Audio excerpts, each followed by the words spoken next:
This week on the AutoTrader podcast. So there was a famous social media post or reel or video on TikTok of this guy telling a woman to get out of his car. Yeah. And with profanities. with profanities. And ever since then, it's been known as the car. Yeah, that car.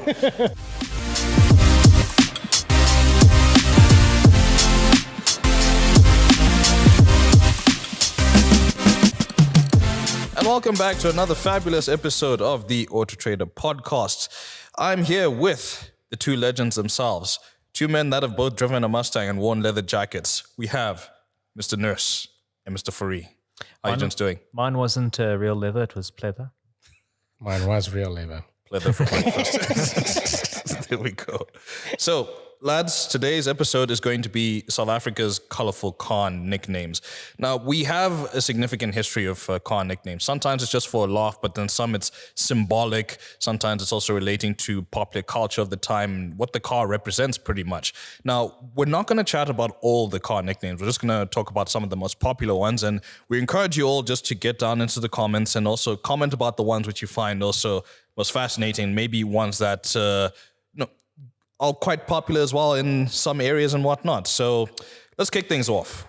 We'll talk about a classic. Like, we're both youngish lads. I say that with a bit of pension. Why do you say both? Yeah, why are you excluding me? Is Reno excluded from this, or am I the old one? You can decide that amongst yourselves. Anyways. So we grew up in South Africa. We spent some time on the roads, and you've probably seen the Volk C or the Vola. So what car do you think that is? Has to be the Beetle, right? Yeah. Air-cooled goodness. A lot of people, our parents' age, people who are old, unlike us, who are very young, all three of us, Tay. And as a South African, like Afrikaner, sorry, can I correct you? It's a Volksy or a Vola, not a Vola. I'll get my revenge later. You'll see. Oh, he's coming back with some revenge, because some of these names here, I've looked at the script, I don't think we're going to be able to pronounce right now. Okay. So sorry, Tay. he'll get his own back here. It will come back eventually. But anyways, the Beetle, it's a popular shape. We know the Beetle has been one of the pinnacle cars of the time, where it's affordable, it's reliable, and hence the name, it's the people's car, or slogan for Volkswagen. So that was one of the most popular cars also. Then we had the likes of the unique Type 2 Kombi, which was called the Molofish. Do you know why it's called the Molofish? I believe there was it's a Canadian show called Molofish that featured the car in in some of the episodes. It had that. I think it was a Canadian show, but I know it's something that aired on SABC2 for some reason. From what I recall, it was definitely a Canadian series, and then that car featured in it. So it just became affectionately known as the Molofish in South Africa. There's another microbus, I'm sure you know, Kombi, called the Karakara. Yep, the Karakara, the legendary ones. Yeah. People have dropped them. People put exclusive stickers on them, apart from the city golfs and whatnot of the time that you'd expect. And the Karakara was an interesting one in that it also housed the VR6 motor, if I'm not mistaken. Or did it? It had a what I would call a Subaru sounding style engine. It sounds the bearing knock. He's starting again. You see him. He's starting. Yeah, no, but it had quite a distinctive sound. They're very sought after. I think they were and are still to a certain extent seen as like show and shine vehicles that are used as like pop culture icons in South Africa, especially that exclusive badge, man. I see that thing on everything. I see them still today, 30 years later. Let me ask you lads this.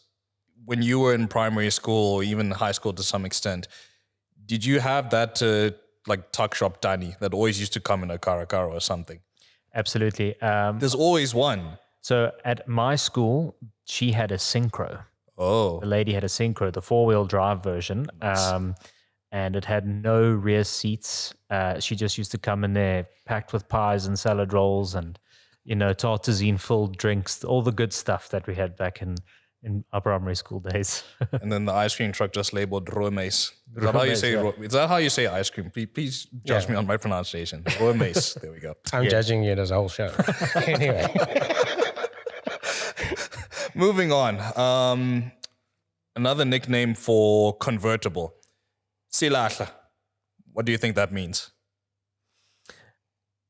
If I hadn't read the script, I would have absolutely no idea, Tay, but I believe it means take it off. Take it off. Which Take is it off. quite apt, I would say, for a car that's a convertible. I mean, because also what convertibles would have come out at the time, like in the 90s? I mean, we did have that little Peugeot 306, if it was, that was also convertible. And just a lot of convertible cars were just around. Had an MX-5, and Chad intensifies. He's probably lurking around you after you heard MX-5.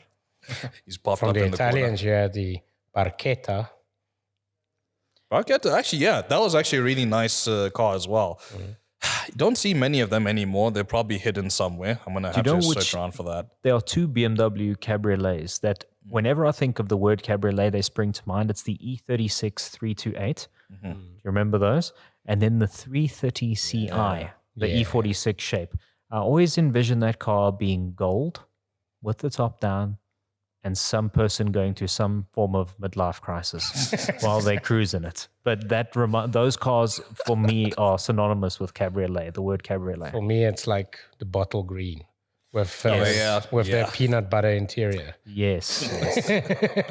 I can also picture that. Moving on. So the next one is an Afrikaans nickname for the Toyota Hilux. I'm going to try my best with this. Reino, stop looking at me. Can you do it? I think you did a good job. Yeah, you were pretty on point. Can you do it? Yeah, which basically means it can't die. It can't die. No matter what you throw at it, it's just not going to die. I can just imagine just two gents just looking at a Hilux and like, yeah, it can never die. Especially, I think it's called the KZE. Yes. Oh yeah, Those epitomize the can you do it for me, because I've seen those things with, 1 million Ks on, and the owner's like, it's just run in. So, I mean, those are super, super can you do it products. And those were not necessarily the type of buggy that people were like taking care of. Those were very utilitarian, very much abused. Construction, farming, kids taking the dad's car out and just having a ball on the plus or something. That's how you say farm, right? I'm sure. Plus. Stretch it out. I got you. Like that song, I guess. Then speaking of buckies as well, the side pockets. Yes. What do you reckon the side pocket could be? Those are the Chevy utility and Corsa utility buckies. There was a weird phase when the Opel Corsa became a Chev badged, and then completely changed shape to the Chev utility. But do you remember when the car that still looked like the Corsa utility just had a Chevy badge on? Yeah. That's the sort of side pocket era we're talking about. And I believe that stems from, is that like a side person, like a person you have on the side over and above your relationship? And the side pocket is like reference to that? It could be that deep of a meaning, but then I think it's just probably because there's a little step on the side of the vehicle so you can actually get into the low bin. I think that's like where it came from. A little storage area that you've got because you've got a tiny bucky instead of a gunny do it. Sean's deeper meanings, everyone. I'll be honest, I've never heard about side pockets before. The side pockets. Yeah, I mean, it's like that little pocket in your jeans. It's like, what is that little pocket actually for? It's for a coin. I know Tiger Woods made it very popular so he could keep his quarter in there so he could mark his ball. As you learn something new every day on this podcast. There you go. And we need to get on to the next one because it will be considered a national crime if we didn't. The famous Gusheshe, which is the BMW 325 IS. And the name comes from township slang because the vehicle was used prominently in street racing, and then also it's just a symbol of speed and status. So if you had that car, you were the Don, pretty much. And then it was just synonymous of all the things that happened at the time between the 1980s and the 1990s. And I think now it used to be that cheap car that you just go have a ball of it and, go to town with it. Sometimes you'd maybe set it to pasture. But that's kind of changed now because how much a 325 IS is going for these days? I've seen one for 3 million rand. Yeah. I have a very interesting story about 325 IS, right? So BMW South Africa did a restoration program. I'm sure Renault was involved as well. They did Renault was involved in some way, shape, or form. They did a BMW M1. They did a 333i, and they did 325 IS Evo 2. And obviously 333 and 325 IS, both Evos were local developments because we didn't get the E30 M3 in South Africa. So it's local endeavors to create a uniquely South African performance BMW. And that's why they become so iconic. And they allowed us to drive a 333 and a 325 IS through the streets of Soweto. You lucky people. Yeah, that was a bucket list day for me. And I learned that day that it means the car of the gangster, in a roughly translated, I think. No surprise. Yeah. But a car that's associated with that sort of underworld crime and ilk, if you will. Yeah, so it's such a cool car. I think they're a bit unobtainium at the moment. They've gone a bit ridiculous in pricing.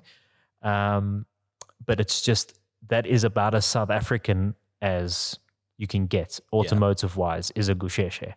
So what an icon. And if you can own one, get one. Keep it. Maybe don't drive it because it is a high risk. But and that's the thing. What a car. I've never driven one, interestingly. Not an E30 at all. I've always seen them and I'm like, this is the car that eludes me in terms of driving. So maybe that can change one day. Let's see what's up. But anyways, the next one, because it's named after an undergarment, the E46 BMW 3 Series, affectionately named the G-string. Yeah. That tells you everything you need to know pretty much.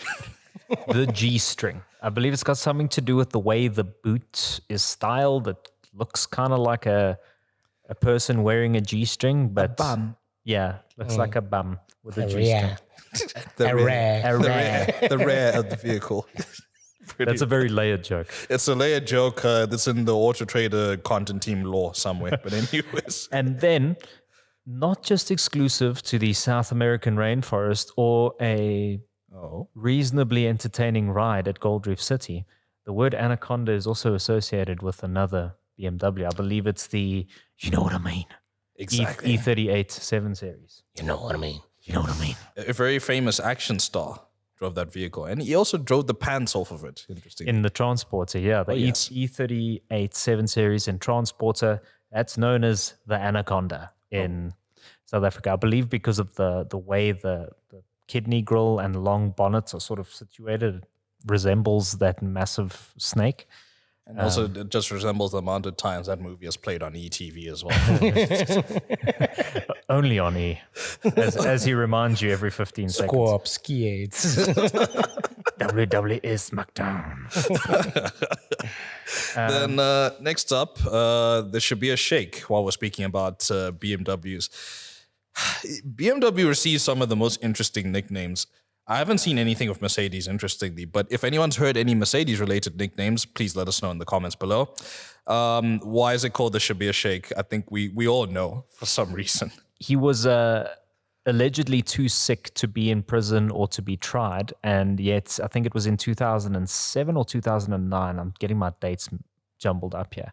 But he was then spotted driving this BMW. Now, when I was doing some research for this, it said it was an E46 320i. Yeah. But when I look up the word Shabir Sheikh BMW, it brings up an E90 generation 320i. Yeah. So that for me is the Shabir Sheikh, the 320i E90 generation. Everyone's really just known it as that in popular culture. So I guess we kind of go for it. Which one do you think it is? Let us know.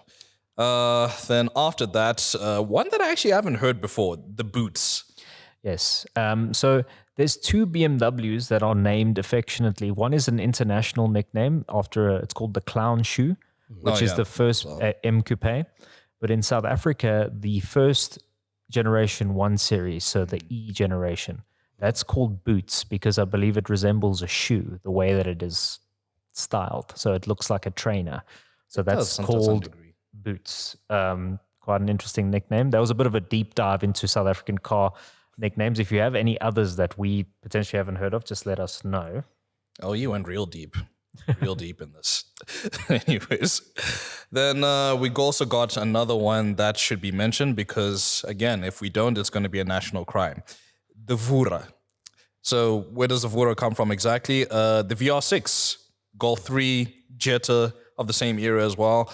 Slowly becoming unattainable as well, because I've seen some ratty ones, but then we've also been seeing a lot of clean ones come up as well. And those ones are kind of like rising up in the valuation scale for the most part. But what do you lads reckon about a VR6? It's such an ingenious motor when you think about it. Yeah, it's between a straight 6 and a V6. It's a sort of staggered cylinder layout. It creates that very unique sound that I think VR6 and R32 Golf really showcase.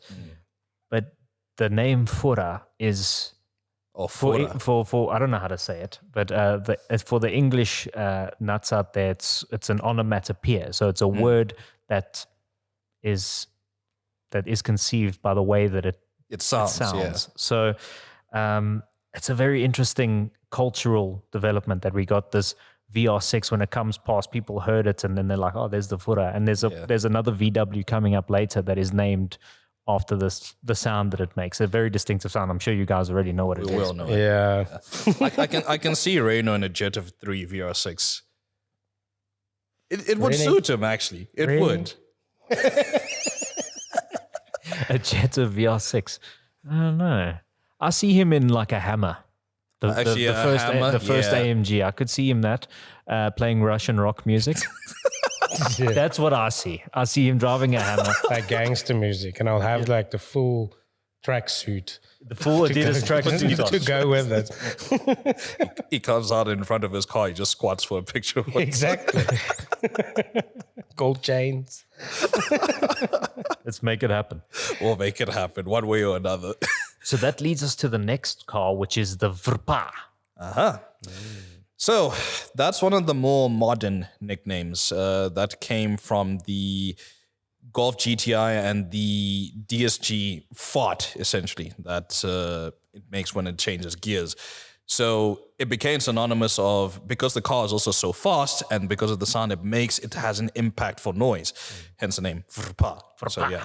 And there's so many Vrr-Phaas now. So anything that's vaguely sporty, that's got a dual clutch gearbox, is a Vrr-Phaas. Pretty much. i30N is a very impressive Vrr-Phaas because it it is, makes a big Vrr-Phaas. The very controversial C63 makes one of the biggest Vrr-Phaas out there because it makes a massive burp on those upshifts. But anyway, let me not get toasted in the comment section again. Speaking about myself.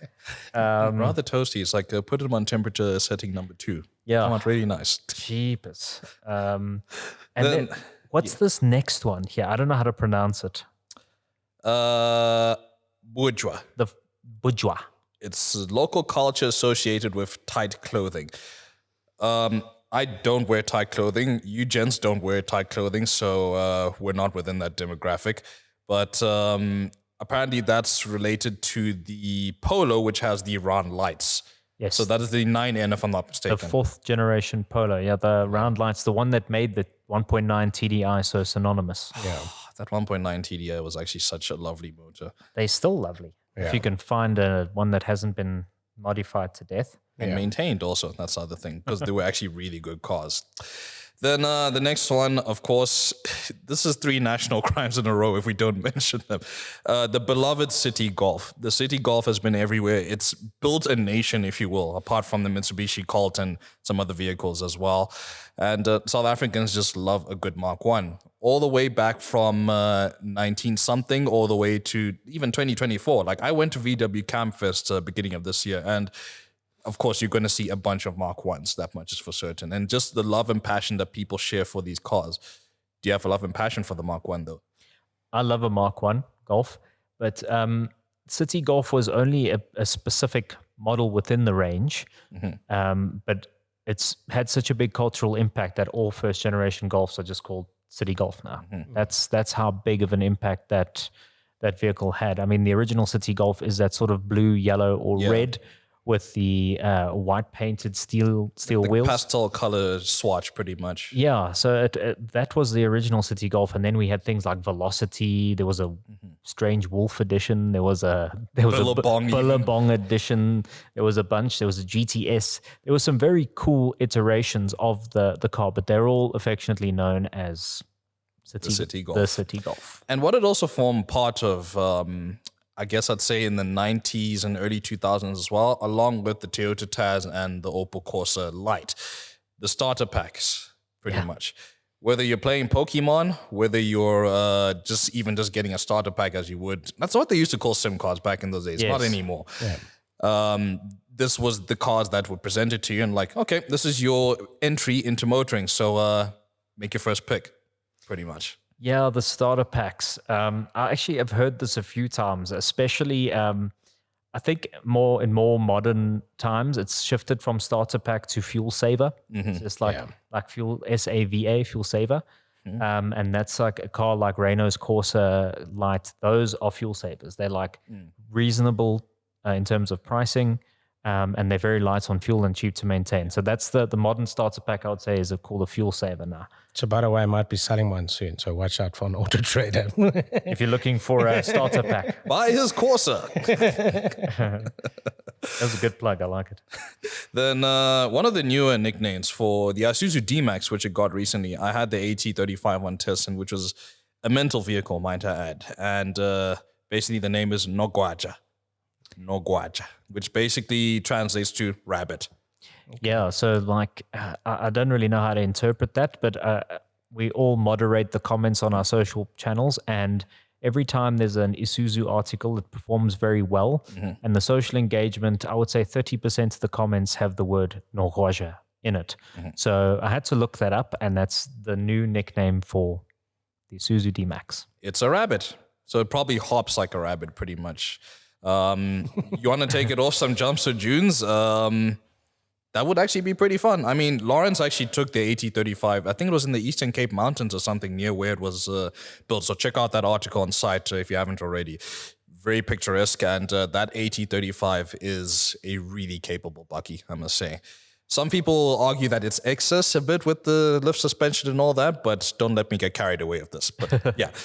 Then the Mercedes-Benz V-Class. I actually was, thinking about V-Class earlier, and we finally got to it. So, Dion, I know you're editing this, so you're probably going to have to censor my voice and my mouth. We know what it's called. Yes. You can call. Yeah. So there was a famous social media post or reel or video on TikTok of this guy telling a woman to get out of his car. Yeah. And with profanities. With profanities. And ever since then, it's been known as the car. Yeah, that car. So, and it's become a cultural icon, the V-Class, in its own right. It's seen as a massively premium way of getting around. It's like a status symbol. Yeah. And whenever we post anything about a V-Class, it does so well on site. There's so much engagement.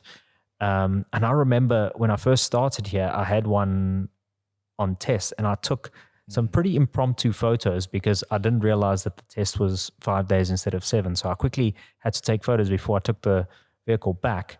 And that turned out to be like the most fruitful photo shoots of my career, because those photos, or that one particular front shot of that vehicle, has been used to death in not only our pages, but other publications have just used the photos. Stealing your photos. It happens more often than you know. Trust us. I mean, the car has become such a cultural icon in South Africa, V-Class. I mean, it's a good car. It's a bit old now, but it still has this serious prestige to it in the local market. An air of elegance, if you will. Yeah, it's like the ultimate people carrier in terms of, because it's the bright brand, and you've got the swivel seats, and you can have meetings in the back. It's a proper. But if I'm not mistaken, there is a new one dropping very soon. Yes, pretty soon. It will be here within the next year, I would say, at least. I went to an event, I think last year, and then they alluded to the fact that it's on its way, electrified options. So we'll have to see. It's going to be just as popular, I would imagine. Okay, then the next stop, this was also a bit of an interesting one. And it's a car that's often seen parked outside of KFC at the time. And it was used as, I guess you'd say, a wingman of sense, or wing car, actually, we can say. Pun intended. Pun intended, to help you out on a date. And we have the Kentucky Rounder, which was the Toyota Corolla twin cam. I love those twin cams. to bits. Yep. And the thing is with them also, how it even got the name Kentucky Ronda. It's just, it's so outrageous when you think about it. But so the implication was that the people who owned those cars were taking dates to KFC predominantly. I would imagine, because they'd spent all their money on fuel and on the twin cab. So they're like, look, you're getting a Streetwise too, because I got to pay for fuel to get you back home, you know? be the smart man, get a sharing meal and say that, I got a platter for us. Yeah. But no drinks. No drinks. You could have tap water. Thanks. We brought water from home. It's fine. Then, okay, let's not also forget a common sight on our roads, the Toyota Hiace, which is called the Zola Budd, which is named after a famous marathon runner. The Hiaces are everywhere. Although it's not, this is the thing with the nomenclature surrounding the Hiace in particular. People know the popular names like the Siaya, the Sesfigile in terms of the Quantum, and then now it's gone back to Hiace again. So it's always been a Hiace. That's the thing. Yeah.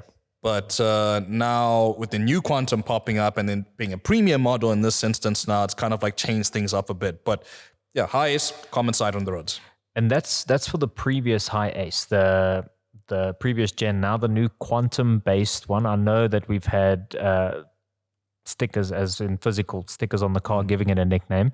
But let us know in the comments if there's another nickname for these cars, if there's something that we're missing here. It would be interesting to find out. I've got a few for them in the morning when I try. I'm sure we all do. Then just to wrap up, we have the final one here, which is Skedonk, which is basically used for any old or battered vehicle that's a little bit long in the tooth, a little bit tired. And we've seen that with some of our cars, and we're just like, it's probably time to retire it. Yeah. When I think of a Skedonk, I think of a Mazda Sting with a questionable service and maintenance track record, smoking in traffic and getting in my way. Then I go, look at the Skedonk in front of me here. And that's just what pops into my mind. I don't know about you guys. You're actually not wrong, because I was with my grandfather in the car one time, just in December. We're just driving around in that. And then there's always this car that pops up in traffic or just on the main road or something. And as you said, it's always a Mazda Sting, whether it's the hatch or the sedan. This thing was making a racket of a noise from the exhaust, but it's like the engine is saying yes, but the wheels are saying no. Yeah. And it's just making a racket of a noise, but it's going like 10 Ks an hour, just trying to get up to speed. Oh, yeah. This thing is not a bad car. That was also another starter pack, might we add. But Yes. It's just the thing is, as you said, it's a lot of it is owner related. That's the issue. They've just had a bad ownership history. Shame. Worst thing. And Corsas these days. And courses, fuel savers. Shame. Oh, no.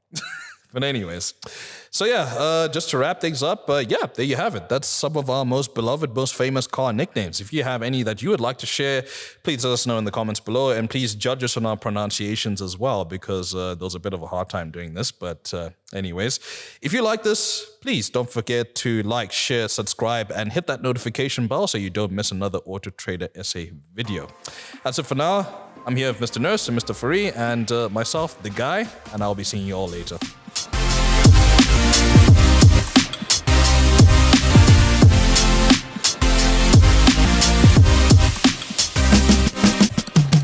Search AutoTrader.